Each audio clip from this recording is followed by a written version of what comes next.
وسهلا. وبالمهل السلام عليكم. عليكم السلام ورحمة الله وبركاته.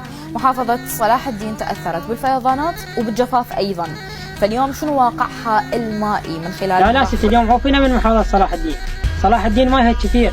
اليوم نسولف على محافظة واسط، على الجهة الجنوب الغربي من محافظة واسط، ولا سيما نهر الرحمة. أوكي. اللي تأثرت بولد عمك. ولد عمك على أقل مشكلة بيناتهم قدموا شكوى عن النهر.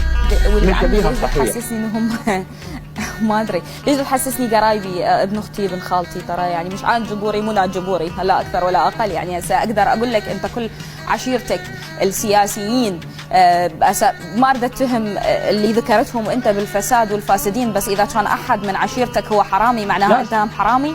لو اذا كان فاسد معناها انت هم فاسد؟ لا ست، حشات من الفساد، بس اليوم انت كدورة اعلامية ناشطة يعني تقدمين لهم فد نصيحة مثلا بحب الله تردون الزرعون. ماكو فرق، انت اليوم تصير كبير مجموعة وانت تصير كبير نهر، يعني بعد على شنو هذا النفاق؟ وانت اذا تروح تقدم شكوى على النهر راح يجي بالرأي، بدل ما حاط بورو بال100 يحط لك بورو بال20، وبورو بال20 حتى ما يكفي شاخة واحدة.